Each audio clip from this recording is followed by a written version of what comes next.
ఖమ్మం జిల్లాలో ఎడతెరిపి లేకుండా కురుస్తున్న భారీ వర్షాలకు వాగులు ఉప్పొంగుతున్నాయి. పలు గ్రామాలకు రాకపోకలు నిలిచిపోయాయి. జలాశయాలు, చెరువులు నిండుకుండను తలపిస్తున్నాయి. పూర్తిస్థాయి నీటి మట్టం దాటి ప్రవహిస్తున్నాయి. ఖమ్మం జిల్లాలో వరద పరిస్థితిని మా ప్రతినిధి శ్రీధర్ వివరిస్తారు.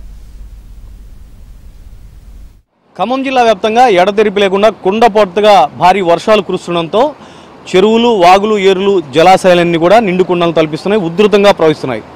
అలుగులు దాటి మరీ వరద ప్రవాహం కొనసాగుతున్న పరిస్థితి అన్ని చోట్ల కనిపిస్తోంది. చెరువులన్నీ కూడా ఉధృతంగా అలుగులు పారుతున్నాయి. వీటితో పాటు మున్నేరు, ఆకేర్లకు కూడా వరద ప్రవాహం పెద్ద ఎత్తున కొనసాగుతోంది. మున్నేరు, ఆకేర్లే కాదు, జలాశయాలన్నీ కూడా నిండు కుండలను తలపిస్తున్నాయి. పాలేరు జలాశయం పూర్తిస్థాయి నీటి మట్టంతో నిండు కుండలా తొణికిసలాడుతోంది. 23 అడుగుల పూర్తిస్థాయి నీటి మట్టం కాగా 23 అడుగులు దాటి పాలేరు అలుగు ప్రవాహం కొనసాగుతుంది. వైరా రిజర్వాయర్ 18 అడుగులు పూర్తిస్థాయి నీటి మట్టం కాగా 18 అడుగులు మించి వైరా రిజర్వాయర్ కూడా అలుగు ప్రవహిస్తున్న పరిస్థితి వైరా రిజర్వాయర్ దగ్గర ఉంది. లంకాసాగర్ రిజర్వాయర్ 16 అడుగుల పూర్తిస్థాయి నీటి మట్టం కాగా 16 అడుగులు దాటి లంకాసాగర్ కూడా అలుగు ప్రవహిస్తున్న పరిస్థితి లంకాసాగర్లో కనిపిస్తుంది. జిల్లా వ్యాప్తంగా కూడా ఇదే పరిస్థితి. వాగులు, ఏరులు అన్నీ కూడా ఉధృతంగా ప్రవహిస్తున్న పరిస్థితి మనకి ఖమ్మం జిల్లా వ్యాప్తంగా కనిపిస్తుంది. పగిడేరు, నిమ్మవాగు, బొగ్గవాగుతో పాటు తుమ్మలవాగు ఉధృతంగా ప్రవహిస్తుండటంతో అనేక గ్రామాలకు రాకపోకలు నిలిచిపోయాయి. పగిడేరు రోడ్లపైకి వచ్చేసి ఆ చప్టాల పైనుంచి కూడా ప్రవహిస్తుండటంతో రాకపోకలు నిలిచిపోయినాయి. కొనియర్ల సమీపంలో 20 గ్రామాలకు పైగా రాకపోకలకు అంతరాయం ఏర్పడడంతో పోలీసు యంత్రాంగం బారికేడ్లు ఏర్పాటు చేసి వాహనాలు ఏవి కూడా పగిడేరు దాటకుండా ఏర్పాట్లు చేస్తున్నారు.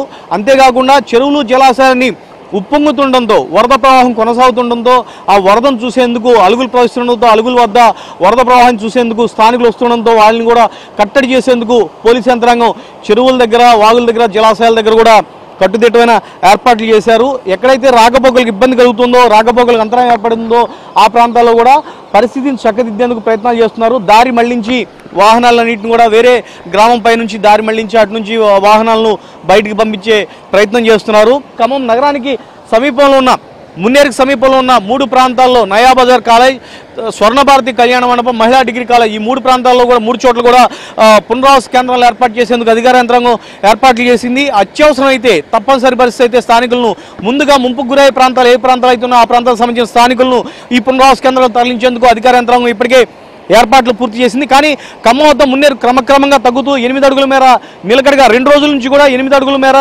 మున్నేరు వరద ప్రవాహం కొనసాగుతుండటంతో అధికార యంత్రాంగం ఊపిరి పీల్చుకుంది.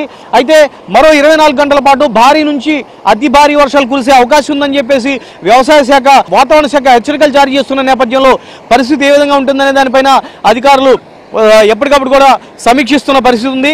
మరో 24 గంటలు గడిస్తే ఎటువంటి ముప్పు ఉండదనే భావంతో అధికార యంత్రాంగం ఏర్పాట్లు చేస్తున్నారు. మరో 24 గంటల పాటు భారీ నుంచి అతి భారీ వర్షాలు కురుస్తాయని హెచ్చరికలు జారీ చేస్తున్న నేపథ్యంలో పరిస్థితి ఏ విధంగా ఉంటుందనే దానిపైన కూడా అధికార యంత్రాంగం ఎప్పటికప్పుడు సమీక్ష జరుపుతున్నారు. ఇది ఖమ్మం జిల్లాలో ఉన్న తాజా పరిస్థితి. వీడియో వినయ్తో శ్రీధర్, ఏబీఎన్ ఆంధ్రజ్యోతి, ఖమ్మం.